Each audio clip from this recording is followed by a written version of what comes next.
Situé au sud dans la région du Moyen-Charly, le département de la Grande Sido s'étend sur une superficie de 12 600 km avec une population estimée à 128 000 habitants et figure parmi les régions du Tchad où le taux d'analphabétisme est très élevé. Le taux d'analphabète est à 97,25%.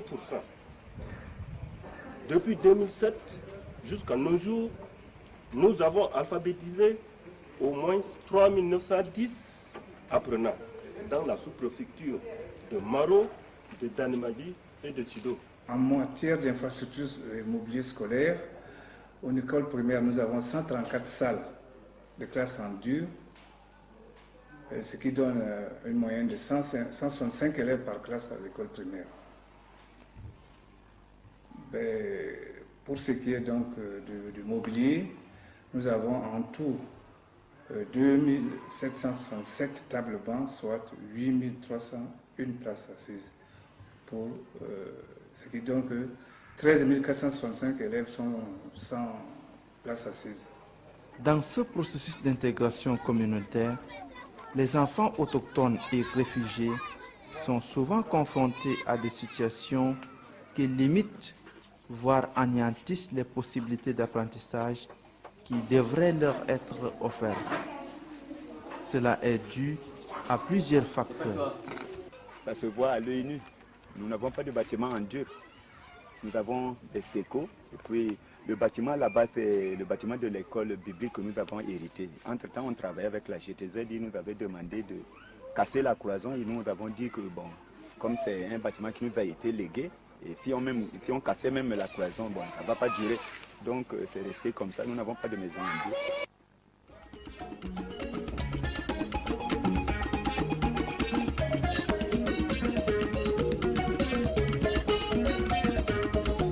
Les morceaux de bois soudés servent de banc aux écoliers. Pas de latrine, ni de forage, sauf quelques salles de classe construites en tiges de mil. Nous n'avons pas de forage ni de latrine. Nous avons essayé de creuser une latrine, mais les fonds nous ont manqué, nous n'avons pas pu finir. C'est resté comme ça. Nous avons une fosse de 4 mètres sur 4 que nous avons creusée l'an dernier, mais c'est resté comme ça.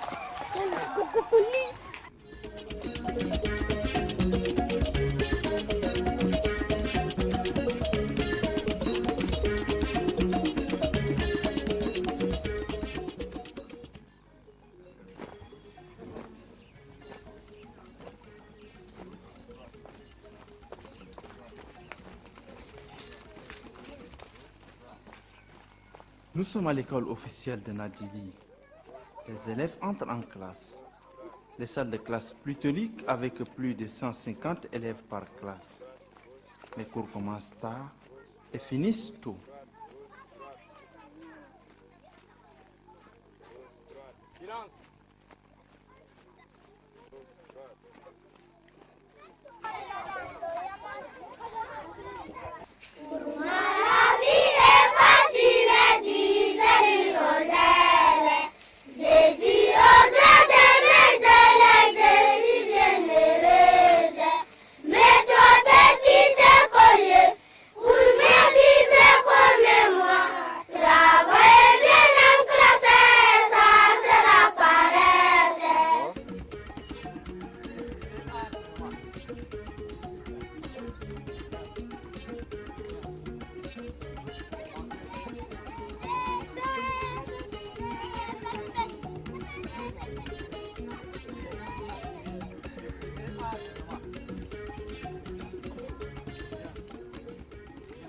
pas de place assise, les classes combinées avec des élèves debout ou assis à même le sol. Nous avons un bâtiment de 3 salles de classe. Et ce bâtiment de 3 salles de classe ne suffit pas. À côté de ça, on a 5 hangars. Et par classe, l'effectif varie de 130 à 120, 111. Donc, par classe. Et ce qui fait qu'on a un peu de problème parce que les hangars ne suffisent pas. À chaque fois, les hangars tombent et pour reconstruire, ça pose problème. Il faut attendre 1 mois ou 2 mois et on commence le cours avec un retard dans certaines classes et on finit aussi tôt. Parce que quand la pluie arrive, on ne pourrait pas rester sous le hangar travailler. Ce qui fait qu'on rencontre un peu de difficultés au début comme à la fin de la rentrée. Donc nous souhaiterons avoir d'autres structures un peu fiables pour bien encadrer nos élèves.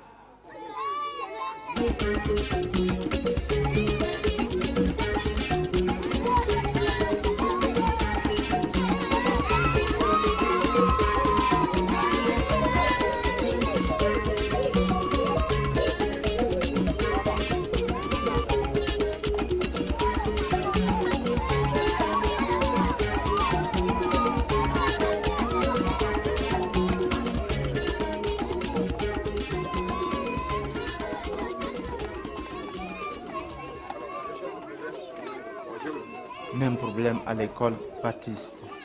Nous n'avons aucun bâtiment en dur. Avec vos camarades, vous pouvez constater.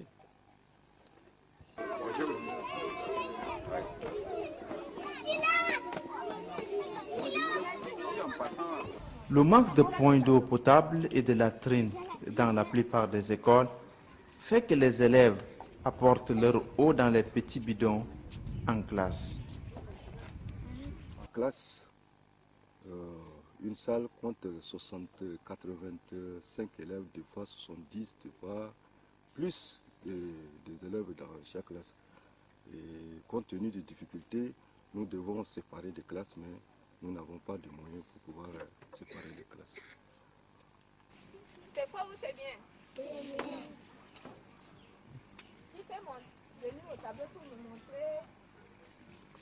Tête. Tomate. La tomate. La est où? Tomate. Les places assises là, il n'y en a pas.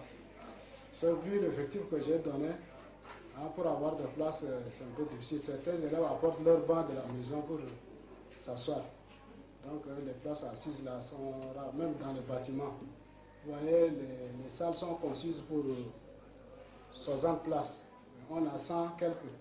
Ça ne suffit pas. Donc on est obligé de faire venir les tables de banc de la maison pour faire asseoir les élèves. Et l'irrégularité de salaire du personnel enseignant entraînant la suspension des cours avant la fin d'année scolaire officielle.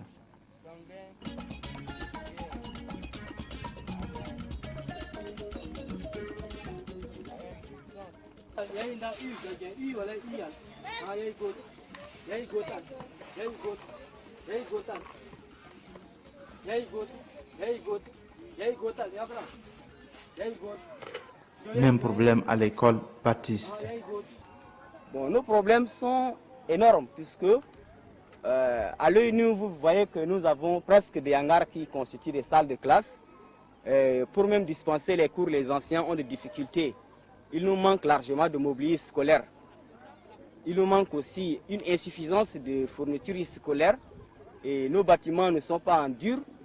Donc voilà les problèmes qui sont vraiment très embêtants chez nous ici au niveau de l'école Baptiste. Dans ce processus d'intégration communautaire, les enfants autochtones et réfugiés sont souvent confrontés à des situations qui limitent, voire anéantissent la possibilité d'apprentissage qui devrait leur être offerte.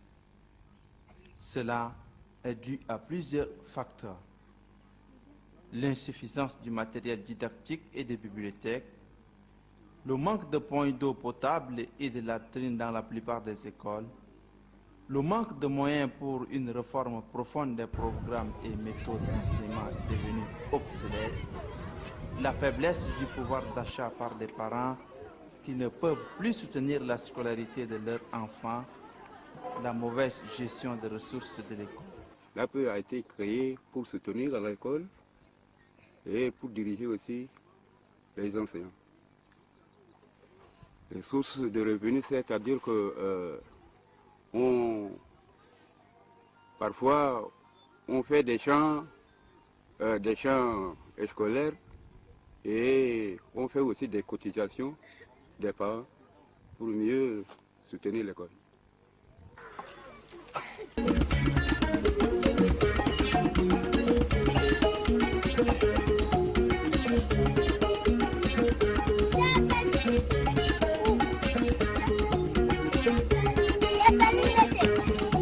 Pour supporter les charges, c'est les cotisations qui nous permettent de supporter les charges.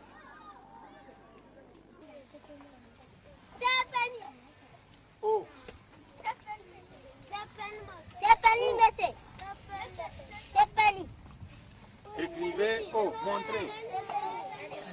Montrez. Ah. Oui, très bien.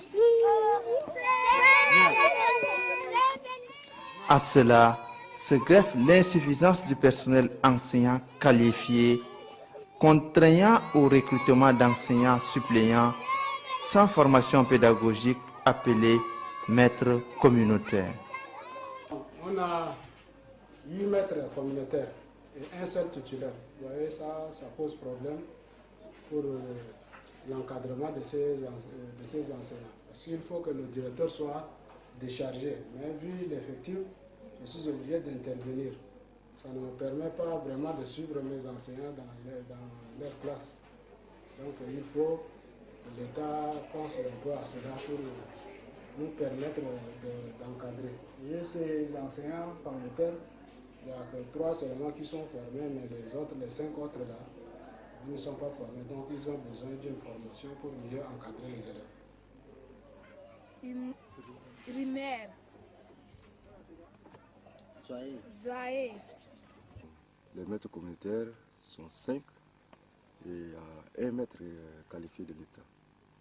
Donc en principe nous sommes au nombre de 6. Donc 5 maîtres communautaires et un maître qualifié.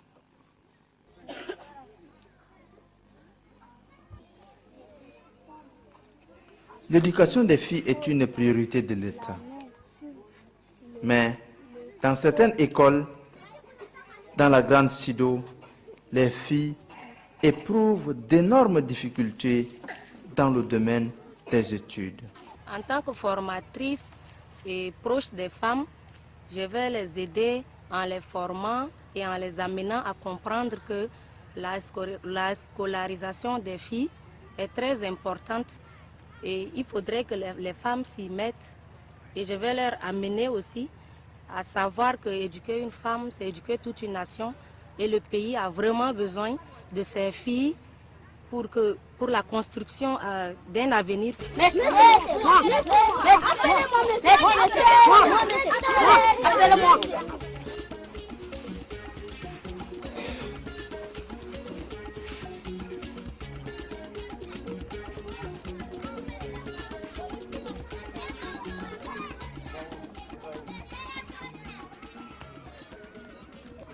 Jindangra ame tam kade dosni kilinga na dik diagu que gernya ya da asalo fréquentation ki école ya kuli ngan ya claya dik begi ngan da nyano jindangra ame ka jindan kumji godit ka dawne ke kete ka me kolto jinda kumji gir ngan gitu jinda kumji gir maître gitu jadi aider ape kem clayan to jadi sensibiliser kongan ke be ngan de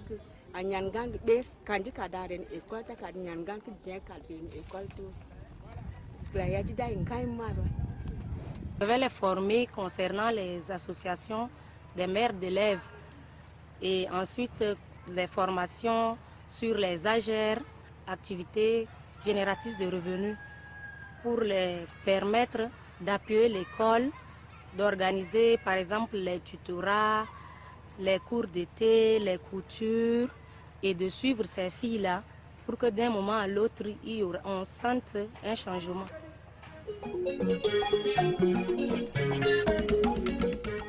Les efforts fournis par le HCR et l'UNICEF dans le département sont concentrés au camp des réfugiés et sont pratiquement embryonnaires par rapport aux besoins réels des écoles des communautés autochtones.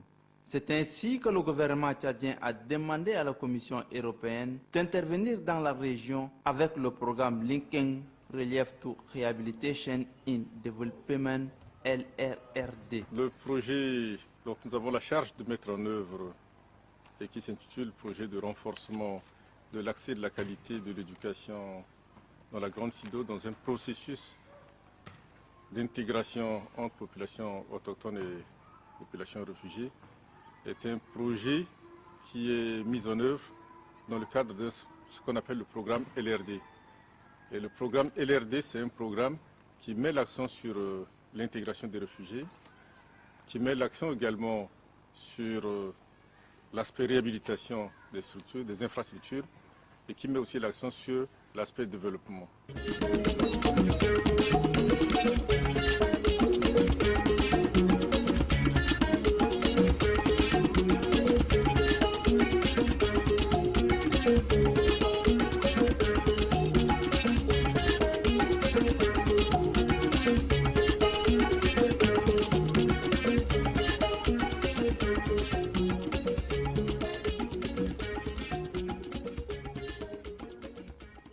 Cas spécial dans certaines écoles du département de la Grande Sido.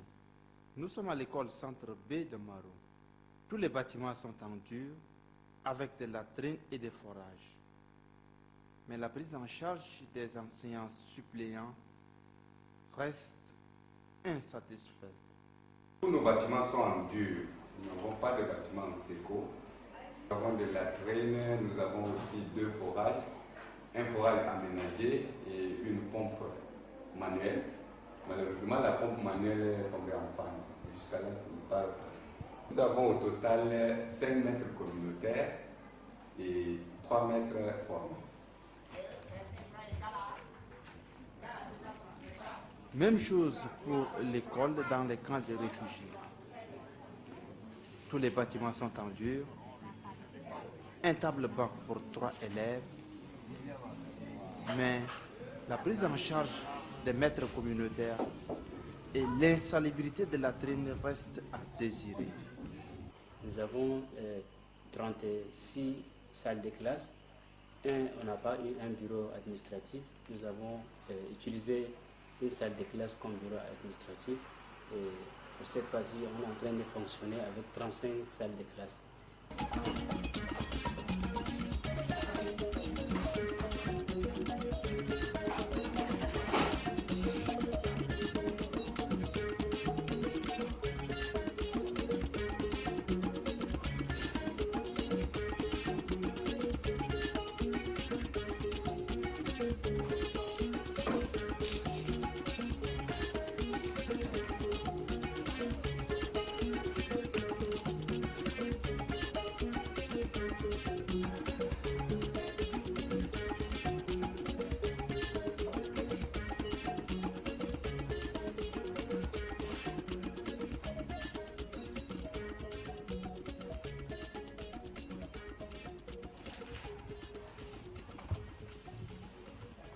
Nous avons au total 40 enseignants qui sont là à l'école de Yarungu. Nous avons 2 directions. Il y a 2 qui sont à la direction, qui ne sont pas chargés des cours, ils sont chargés de l'école. Mais les 40 qui sont chargés d'école, il y a 23 qualifiés et on a 17 maîtres non qualifiés. Il y a 15 000 réfugiés et plus de 2000 élèves qui sont là-bas et qui sont concernés par ce programme également. Donc, à ce niveau, nous allons, au niveau de cette association des parents d'élèves de l'école de Yarungu, essayer de les accompagner dans la réforme même du fonctionnement de leur établissement. Cet établissement était au début soutenu fortement par les partenaires, HCR et autres. Maintenant, les parents réfugiés doivent de plus en plus prendre en charge l'école. Donc il faut réfléchir avec eux pour voir comment orienter l'école, comment prendre en charge l'école pour qu'ils soient vraiment les premiers responsables de cette école et non les autres partenaires. Il y a toute la question des maîtres qui enseignent dans cette école-là aussi. Nous allons, dans une première année, appuyer également la prise en charge de ces maîtres, juste la première année. À partir de la deuxième, troisième année, les associations des parents d'élèves, les associations des mères d'élèves vont essayer elles-mêmes, avec les activités génétiques de revenus développés, de prendre en charge les maîtres communautaires au niveau de l'école de Yarungu, comme les autres associations des parents d'élèves le font dans les 25 autres établissements que nous appuyons. L'école n'a pas autre source que les cotisations que versent les parents. C'est les cotisations de l'écolage seulement. Il n'y a pas une autre source que l'école reçoit.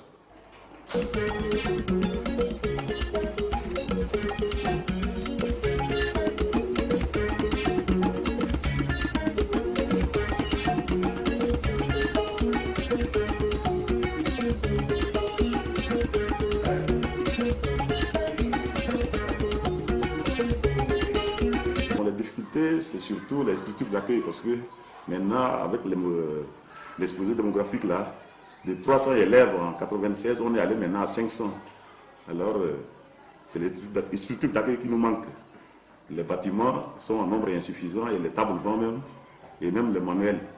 Mais les manuels là, peut quand même de grâce, a pu maintenant acheter des livres. Donc, il y a 2 enfants sur 1 livre cette année.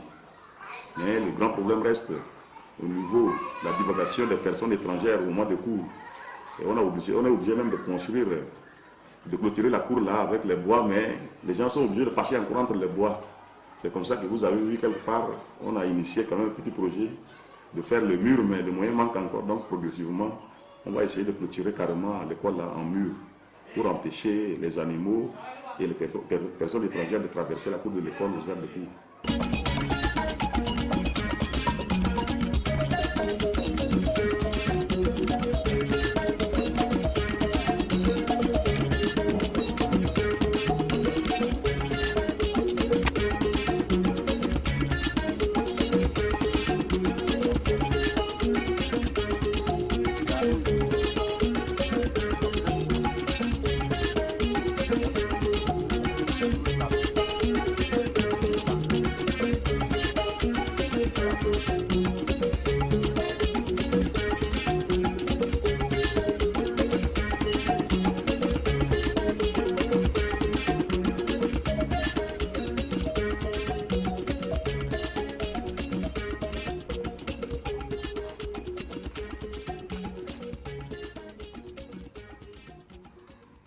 Aussi, au niveau des établissements, non seulement le problème des maîtres que nous devons former, mais les hangars.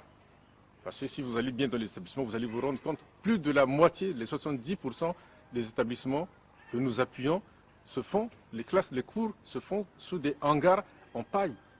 Donc il faut aider aussi les associations des parents d'élèves à réhabiliter, à améliorer ces hangars. Il faut les aider. Il faut également les latrines, les points d'eau sont inexistants dans plus de 70% de ces établissements. Il faudrait aussi, dans le cadre de ce projet, voir comment aider également les parents d'élèves à installer des latrines, à installer les points d'eau pour que le cadre de vie scolaire soit agréable et sain pour les élèves. Et en dehors de tout ce que nous allons faire pour les élèves, pour les enseignants, il y a pour les adultes eux-mêmes, qu'il s'agisse de réfugiés ou de populations autochtones, toute la question de l'analphabétisme. Dans la région, le taux d'alphabétisme est des plus élevés du Tchad. Donc nous allons former les alphabétiseurs, nous allons les outiller afin que ces alphabétiseurs puissent alphabétiser dans les meilleures conditions les adultes qui sont au niveau de notre zone d'intervention, c'est-à-dire les 26 villages dans lesquels nous allons intervenir. Comme partenaire d'exécution de Accra dans le projet LRD Éducation, le partenariat d'appui pour le développement des innovations en éducation, santé et environnement a pour rôle de promouvoir principalement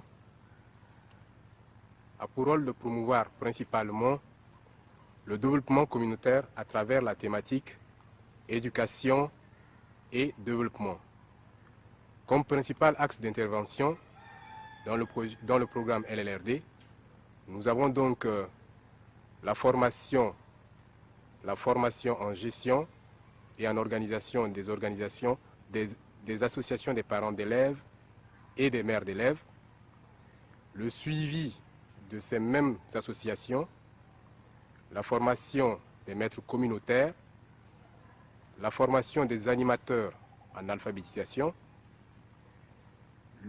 l'élaboration des matériels didactiques pour alphabétiseurs et enfin l'appui à la collecte des données de base dans les écoles de la Grande Sido au service de l'inspection départementale de l'éducation nationale. Voilà un peu les principaux axes d'intervention du PADIES dans le programme LLRD. Un acteur sur lequel nous devons beaucoup compter avant de compter sur les autres, c'est bel et bien l'État. La question de l'éducation, surtout de l'éducation de base, étant actuellement une priorité du gouvernement de la République du Tchad, nous pensons que l'État va apporter beaucoup de contributions pour pouvoir convaincre, pour pouvoir aider également, encourager, si j'ose le dire ainsi, les autres partenaires à suivre son pas. Donc nous attendons beaucoup aussi de l'État pour pouvoir améliorer les salles de classe, pour pouvoir aider les élèves à avoir des places assises, pour pouvoir aider les élèves et les enseignants à avoir du matériel pédagogique sur lequel travailler. Bref, nous comptons beaucoup sur l'État pour pouvoir améliorer les conditions d'éducation au niveau de la Grande Sido, depuis tout ce qui est matériel, en passant par tout ce qui est documents pédagogiques, en passant par toute la formation et la qualité des enseignants. Nous comptons beaucoup sur l'État pour pouvoir assumer cette fonction. Et en le faisant, les autres partenaires pourraient également suivre le pas. En le faisant, cela pourrait aussi nous rassurer de l'intérêt aussi que l'État porte à la région et également de ce que l'État attend de cette région comme contribution au processus de développement économique.